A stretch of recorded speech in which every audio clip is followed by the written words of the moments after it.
પાલીતાણા यानी कि शत्रुंजय जैन तीर्थ पर कब्जा करने की कोशिश।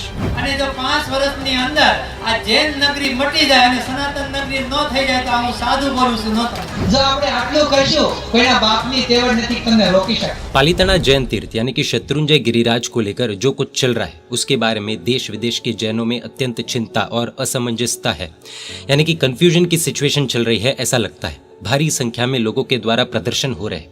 18 दिसंबर को तो हजारों की संख्या में लोग आवाज उठाने पालीताना पहुंच गए थे। काफी लोग चिंतित है और काफी लोग कंफ्यूज्ड है कि आखिर शत्रुंजय में चल क्या रहा है, आखिर तीर्थ में क्या समस्याएं चल रही है और ये समस्या हल क्यों नहीं हो रही है। इन सभी प्रश्नों के जवाब के लिए बने रहिए इस वीडियो के अंत तक। ऐसे विषयों में जैन मीडिया का भी ये दायित्व बनता है कि हम सही जानकारी हमारे जैन भाई बहनों के साथ शेयर करें और ये इन्फॉर्मेशन एकदम डिटेल में यानी कि शुरुआत से लेकर अंत तक जैसा है वैसा हम आपको सरल भाषा में बताने का प्रयास करेंगे।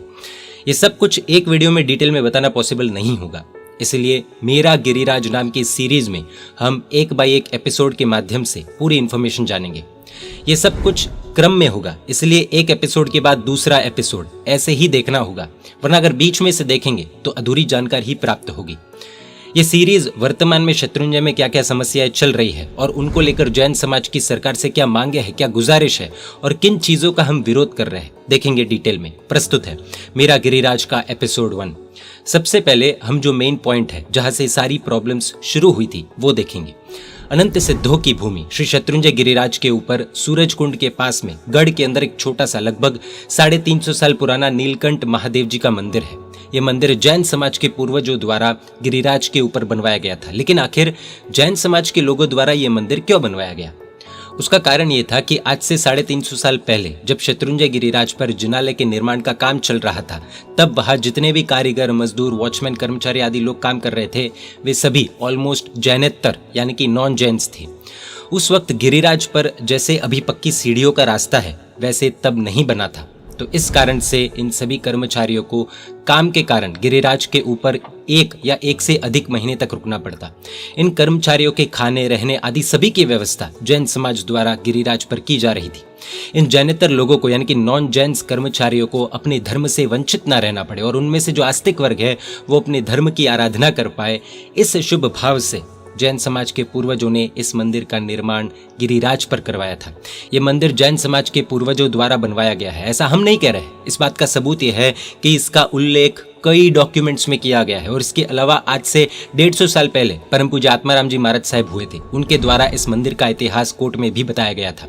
उन्होंने कोर्ट में सभी के सामने ये कहा था कि मैंने अपने समुदाय के बुजुर्ग महात्माओं से ये जाना है कि ये मंदिर जैन समाज के द्वारा अजैन लोगों को गिरिराज पर जिनालय के निर्माण के काम से वहां थे उनके धर्म की रक्षा करने के लिए बनाया था। ये पूरा वाक्य भी डॉक्यूमेंटेड है, प्रूफ्स है। नीलकंठ महादेव जी के इस मंदिर की सार संभाल का कार्य सेठ आनंद जी कल्याण जी पेढ़ी द्वारा नियुक्त किए गए पुजारी जो कुमारपाल महाराजा द्वारा बनवाए गए जिनालय की भी सार संभाल करता है उसके द्वारा हो रही है। इस मंदिर में जिस भी द्रव्य की आवश्यकता है जैसे कि दूध, पुष्प आदि द्रव्य सब आनंद जी कल्याण जी पेढ़ी द्वारा गिरिराज पर जैन मंदिर में जो द्रव्य जाते हैं उसी के साथ यहाँ भी प्रोवाइड किए जा रहे हैं।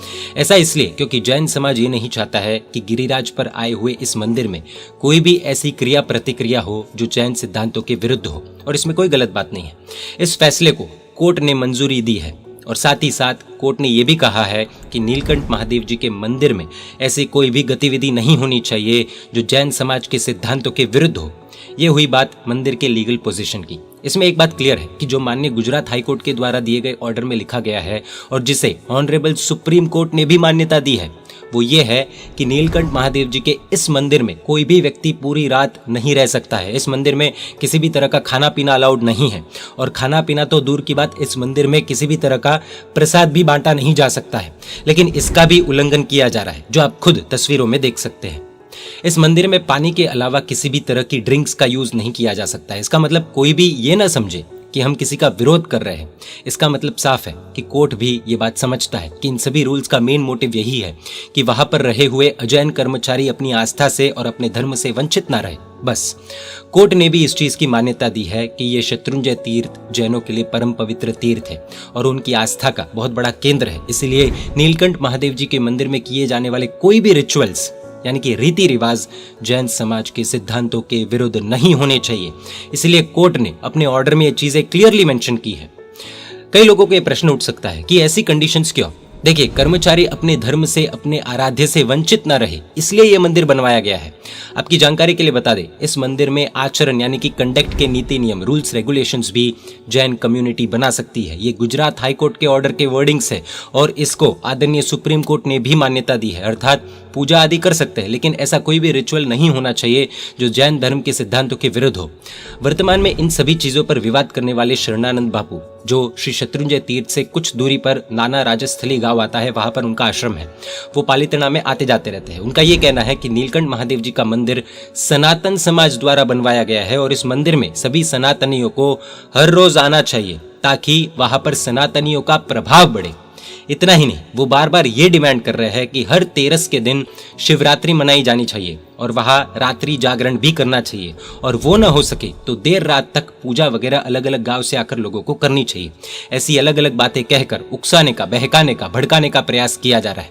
उनका यह भी कहना है कि ये मंदिर जैन समाज के पूर्वजों द्वारा नहीं, उनके समाज द्वारा बनवाया गया है। उनका ये कहना है कि नीलकंठ महादेव जी के मंदिर में सभी सनातनियों को महाशिवरात्रि के दिन रात भर रुकना चाहिए और वहां रात भर पूजा अर्चना करनी चाहिए। उनकी ये डिमांड भी है कि नीलकंठ महादेव जी के मंदिर में आनंद जी कल्याण जी पेड़ी द्वारा नियुक्त किए गए पुजारी नहीं, बल्कि उनके समाज के द्वारा कोई पुजारी होना चाहिए। जबकि कोर्ट के ऑर्डर में ये बात स्पष्ट रूप से लिखी गई है कि इस मंदिर में या तो आनंद जी कल्याण जी पेढ़ी द्वारा नियुक्त किए गए पुजारी अथवा स्टेट द्वारा नियुक्त किए गए पुजारी, वो भी आनंद जी कल्याण जी पेढ़ी के कंसल्टेशन करने के बाद ही वहां की सार संभाल करने के लिए रख सकते हैं। अन्य किसी के भी द्वारा नियुक्त किए गए पुजारी की कोई भी बात यहाँ पर बीच में नहीं की गई है। इस कारण से इनके द्वारा की गई डिमांड बिल्कुल ही बेसलेस है। उनकी इस डिमांड को देखकर यही लगता है कि वो यहाँ कब्जा करने का इरादा रखते हैं और उसी कारण ये सभी डिमांड्स को वो इस तरह गांव-गांव में जाकर लोगों को भड़काने वाला भाषण देकर कर रहे हैं। शायद इसलिए उन्होंने अपना इंटेंशन क्लियरली कह दिया है कि अगर सोमनाथ द्वारका जैसे इधर आने लगेंगे तो हम 5 साल में पालीताना को जैन नगरी मिटाकर सनातन नगरी बना देंगे। आप खुद इनका वीडियो देख सकते हैं। આપું છું કે જો પાલિતાણાની અંદર નીલકંઠ મહાદેવ મંદિર છે, ત્યાં જેમ આપણે સોમનાથ જાય છે, દ્વારકા જાય છે, અંબાજી જાય છે, એમ તમે જવા મળો અને જો 5 વર્ષની અંદર આ જૈન નગરી મટી જાય અને સનાતન નગરી ન થઈ જાય તો હું સાધુ બોલું છું ન તમને। આજે જૈન નગરી કહેવાય છે, એ જૈન નગરીની માલિકા ઉદ્યોગો નથી આવતા। શું કામ નથી આવતા? એને મજૂરો મફત ના મળે એટલા। નીલકંઠ મહાદેવ ઉપર ધજા ચડે અને ગામના 25, 50, 500, 1000 જેથી 1000 માણસો જાતો થઈ ગયો ને તેથી સમજો સનાતન નગરી પાલિતાણા। પછી તમારે કોર્ટમાં મંજૂરી લેવા નહીં જવી પડે, પોલીસને હાથ જોડવા નહીં જવું પડે, કશું જ નહીં કરવું પડે।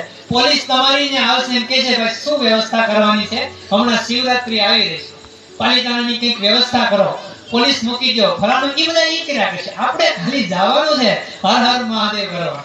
આ આપણી શક્તિ છે। જો આપણે આટલું કરશું કોઈના બાપની તેવડ નથી તમને રોકી શકે। आपकी जानकारी के लिए बता दें, पालीताना में रोहिशाला में स्थित आदिनाथ भगवान के 500 वर्षों से भी ज्यादा प्राचीन पगलिये थे, वो 26 नवंबर को तोड़े गए, खंडित किए गए। और ये घटिया और निंदनीय काम इनके भड़काऊ भाषण देने के कुछ दिनों के बाद ही हुआ है। हो सकता है कि इसी भड़काऊ भाषण के बहकावे में आकर किसी ने जैनों के विरोध में रोहिशाला में स्थित आदिनाथ भगवान के प्राचीन पगलों को खंडित कर दिया हो, तोड़ दिया हो। ये मैटर अभी अंडर इन्वेस्टिगेशन है, इसलिए हम इसके बारे में कुछ दावे से नहीं कह सकते हैं। लेकिन अब तो हर कोई समझ गया होगा कि इस तरह से कल कोई भी आकर शत्रुंजय जैन तीर्थ पर कब्जा न करे, इसीलिए इतनी कंडीशंस गुजरात हाईकोर्ट द्वारा रखी गई थी, जिसे सुप्रीम कोर्ट ने भी स्वयं मान्यता दी है। शरणानंद बापू को जो जैनों के प्रति व्यवहार है, उससे वे जैनों और अजैनों जो अभी तक भाईचारे के साथ शांतिपूर्वक समाज में रह रहे हैं, उनके बीच उन्हें भड़काकर वैमनस्य फैला रहे हैं, शांति भंग करने का कार्य कर रहे हैं। इतिहास गवाह है कि जैन लोगों ने कभी जात पात के भेदभाव किए बिना सभी की मदद करने का हमेशा जज्बा रखा है। चाहे वो डोली वाले हो या कोई कर्मचारी हो, सभी की जरूरतों का ख्याल जैन समाज ने रखा है। पालीताना में आज की जो इकोनॉमी है वो भी ज्यादातर जैनों पर निर्भर करती है। ये वास्तविकता है जो पालीताना का हर एक स्थानीय व्यक्ति भी जानता है और मानता है।